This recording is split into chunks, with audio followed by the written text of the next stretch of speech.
Bem-vindo ao Notícias Brasil. Aqui você fica por dentro dos fatos que movimentam o país. Deixe o seu like e se inscreva para não perder nenhuma notícia.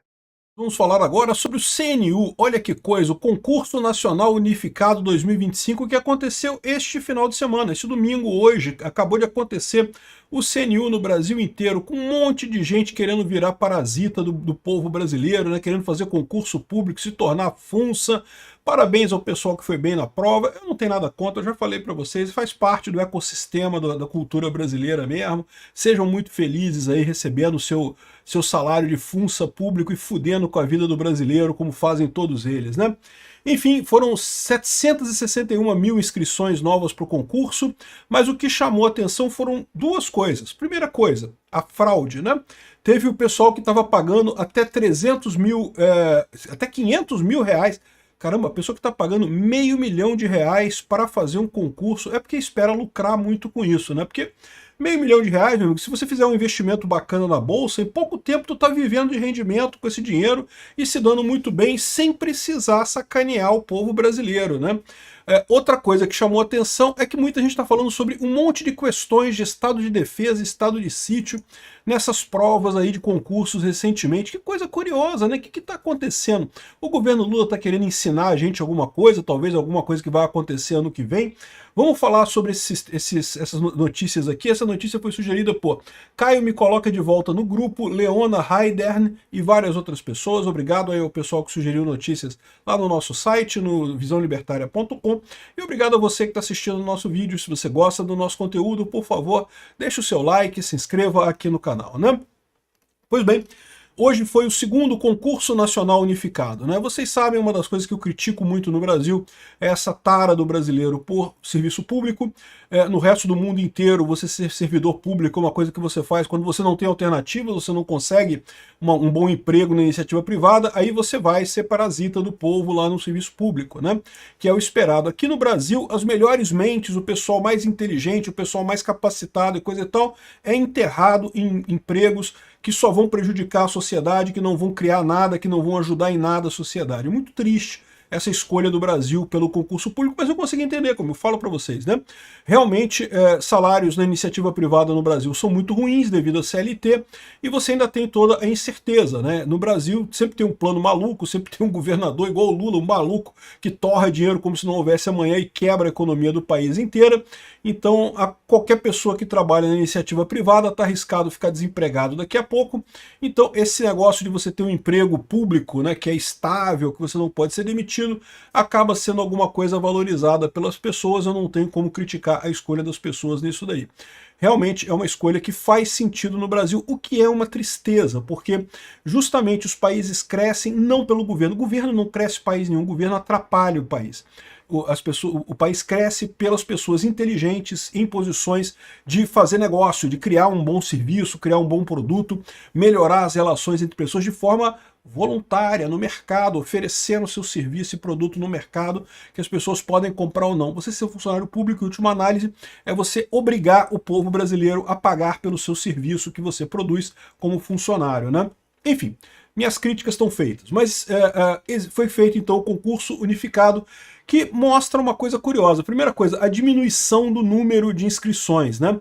No ano passado teve também o CNU e foram mais de 2 milhões de brasileiros fazendo o CNU. É verdade que as vagas são muito poucas, tá? Tem muito pouca vaga no momento, então talvez isso tenha desincentivado as pessoas, e dessa vez foram só 761 mil inscrições para esse concurso, e muita gente também teve de ausência, tá? Muita gente se inscreve e não vai fazer a prova, né? Aqui, ó, são 3 mil vagas distribuídas em 32 órgãos federais, 3.500. Então vamos fazer uma conta aqui.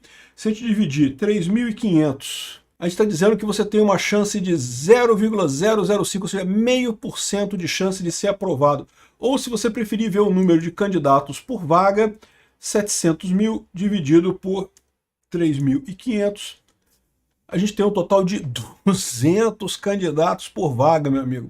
Pois é o que eu falo, né? Mas o pessoal gosta de concurso público no Brasil, né? Gostam, fizeram e coisa e tal, elogiaram a prova aqui aparentemente, o novo formato da prova e coisa e tal, e bacana. Boa sorte a todo mundo aí que participou. E é isso daí, né? Só que aí, o que acontece nessa história, né? Foi identificado uma fraude nesse sistema na região de Pernambuco e Paraíba, né? O pessoal estava fazendo, candidatos estavam pagando de 300 mil a 500 mil reais por fraude em concursos. E aí que você vê como é que esse pessoal realmente, né, não tem ideia. Porque, caramba, 500 mil, se você faz um investimento bacana, se você investe na bolsa de forma direitinho, coisa e tal, cara, tu fica rico, meu amigo. Diferente de funcionário público. Funcionário público você tem estabilidade, é verdade. Tu fica estável, tu não vai ser demitido nunca, mas nem todo emprego de funcionário público paga tão bem assim, né? Tem muito emprego de funcionário público que é de merda mesmo, a menos que você esteja esperando ganhar dinheiro na corrupção, né? Isso também é uma possibilidade, né? O modelo de negócio do Estado é a corrupção. Eu sempre falo, o pessoal gosta de dizer, não que queríamos um governo sem corrupção. Esquece, meu amigo, o governo ele existe por causa da corrupção. O motivo do governo existir é a corrupção. Bom, mensagens encontradas pela Polícia Federal após quebra de sigilo de alvos da Operação Última Fase mostram que um grupo criminoso cobrava até 500 milhas por fraude em concurso para aprovar candidatos. E está aqui a questão é na Universidade Federal da Paraíba, Caixa Econômica Federal e Banco do Brasil. Ali foram os certames de 2024 e agora de 2025 também, né? A organização conta com a participação de outras pessoas ainda não identificadas para fazer a prova, cada um com uma matéria específica, situação que garante a aprovação do contratante. O custo estimado pela autoridade policial para o contratante é de 300 mil reais. Caramba, que coisa, hein? Aqui, ó, teve um outro caso também, aqui, ó, quem são os presos por fraude no CNU e concurso da Caixa e do Banco do Brasil. Tem aqui o nome do pessoal, Wanderlan de Souza, Thiago de Andrade e Laís Araújo. E eles teriam sido presos por esse negócio, né? Eles dominam e conduzem as práticas delituosas tanto na fraude direta, com o fornecimento de ponto eletrônico e respostas no momento da realização das provas do concurso, quanto por meio de contratação de terceira pessoa para que se apresente como candidato, fraude por meio de falsificação de documentos, né? Então o que eu entendi aqui é que na verdade são mais de uma fraude que tem nesse concurso, né? Uma fraude é o cara te dá um ponto de ouvido que você vai ouvindo a resposta e vai marcando as respostas ali. E outra fraude diferente é o candidato que vai no seu lugar. Então, um cara capacitado que vai lá no seu lugar para fazer a prova no seu lugar, né? E eu fico imaginando, isso é perfeitamente razoável com a qualidade do serviço público que a gente tem no Brasil. A impressão que dá é que a maior parte desse... Embora, teoricamente, para passar em concurso público, né, o pessoal, não, porque eu tive que fazer uma prova e não sei o que lá e coisa e tal. Eu não sei não a porcentagem do pessoal que não está no esquema desse. Porque a qualidade final do servidor público brasileiro, tirando algumas exceções, evidentemente, é muito ruim, né? Agora, aqui o pessoal está dizendo aqui qual foi a prova matemática que desmascarou a fraude no CNU, né? Então, parece que teve uma prova aqui, ó. A apuração começou após uma denúncia anônima contra o Wanderlan Limeira de Souza, ex-policial militar de Patos, com um extenso histórico criminal, segundo diz a matéria aqui da Metrópolis. Ao requisitar os gabaritos da banca organizadora, a PF encontrou evidência definitiva. Wanderlan acertou 59 das 60 questões no turno da manhã. E o irmão dele fez a prova no turno da tarde e obteve o mesmo resultado. Ambos erraram exatamente as mesmas questões. No caso, eu imagino que erraram a mesma questão, né? Porque foi uma questão só que eles erraram, pelo que está escrito aqui, né? Segundo a PF, a chance de coincidência fortuita entre tantos candidatos é estatisticamente nula. Ué, não sei, então os candidatos são muito inteligentes, pô, como é que pode isso daí, né? Eu, quando fiz minha prova de mestrado para a UF, eu também só errei uma questão na prova, mas eu errei porque foi a questão que eu errei mesmo, o resto eu acertei tudo, fiquei em primeiro lugar na prova de mestrado para a UF, mas eu não fiz fraude não, porra, porque eu acertei mesmo. De repente os caras são bons, pô, os caras estudaram pra caramba, fizeram a coisa e passaram, pô, qual o problema? Viagem planejada. O deslocamento de Larissa Passos foi considerada a prova do planejamento. Embora ela pudesse realizar o exame em São Paulo, ela comprou as passagens aéreas específicas para o município paraibano em maio de 2024, quando o concurso estava inicialmente marcado, e depois novamente em agosto. Ou seja, embora ela fosse de São Paulo, pudesse fazer a prova em São Paulo, ela preferiu fazer a prova no interior da Paraíba, por algum motivo aleatório. Assim, é direito dela, mas é estranho realmente, né? Então, eu imagino que aqui eles estão se referindo ao caso de prova com a escuta, né? Que o cara bota a escuta, e o problema desse tipo de prova é que você tem que estar próximo do lugar que está transmitindo as respostas, porque esses rádios não vão muito longe, né? Então, aparentemente, é isso daqui. E bom, outra coisa que chamou a atenção, que algumas pessoas comentaram comigo, que tem um monte de prova, um monte de questão de estado de defesa, estado de sítio nessas provas. Aliás, não é só nessa prova do CNU, não. Várias provas da FGV, da Fundação Getúlio Vargas, têm falado sobre isso. Essa aqui eu peguei uma questão só aleatória antiga, tá? Essa aqui é uma questão antiga, tá? Eu peguei só para exemplificar a coisa, né? Estado de sítio, estado de defesa, vocês sabem, é um instrumento que tem na Constituição brasileira, que tipicamente é associado a golpe, né? Mas lembra que para você aprovar o estado de sítio, isso tem que passar pelo Congresso. Para você aprovar o estado de defesa, tem que passar pelo Congresso, tem que passar pelo Conselho da República e pelo Congresso. Mas o Conselho da República meio que não faz diferença, porque são alguns ministros do governo mesmo. Agora, passar pelo Congresso faz diferença sim, né? A questão toda dessa história é por que esse pessoal está querendo tanto que a gente fale de estado de sítio, estado de defesa, né? Porque assim, não é nada, não é nenhuma novidade, é muito simples, na verdade, está na Constituição isso. Está aqui no artigo 136 da Constituição Brasileira. O presidente da República pode, ouvidos o Conselho da República e o Conselho de Defesa Nacional, decretar estado de defesa para preservar ou prontamente restabelecer em lugares restritos e determinados a ordem pública e a paz social ameaçadas por grave e eminente instabilidade institucional ou atingidas por calamidades de grandes proporções da natureza.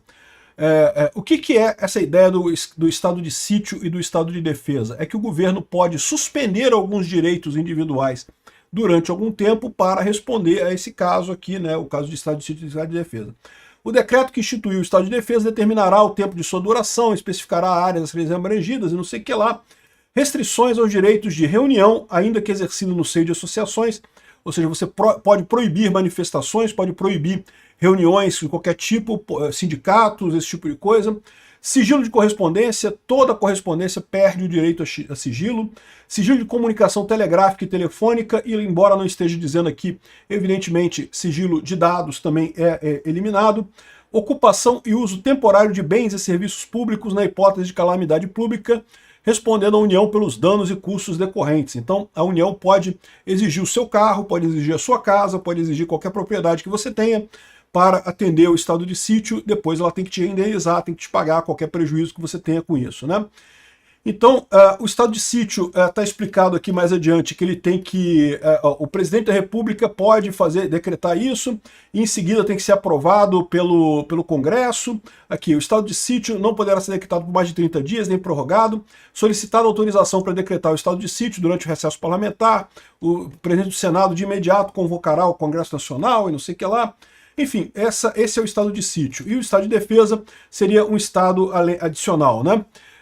A dúvida é isso, né? Por que esse pessoal está falando tanto sobre estado de sítio e estado de defesa? Talvez porque o Lula planeja usar alguma dessas coisas ano que vem. Vocês sabem, né? Acusaram o Bolsonaro de fazer um golpe usando estado de sítio, o que é muito curioso, porque estado de sítio está na Constituição. Eu acho que é uma coisa errada? Acho que é uma coisa errada. Acho que o Bolsonaro não devia ter decretado isso. Aliás, ele não decretou isso, né? A verdade é essa. Mas o fato de ele cogitar uma coisa que está na Constituição não faz sentido. É direito dele. Ele poderia ter ido em frente, poderia ter decretado o estado de sítio, porque teria que ser aprovado pelo Congresso. O estado de sítio tem que ser aprovado pelo Congresso. Mas eu fico me perguntando, vocês sabem, a esquerda adora acusar os outros daquilo que ela faz, ou que ela planeja fazer, né? Eu não sei não, fiquei com medo disso aqui agora. Será que eles estão planejando alguma coisa para 2026?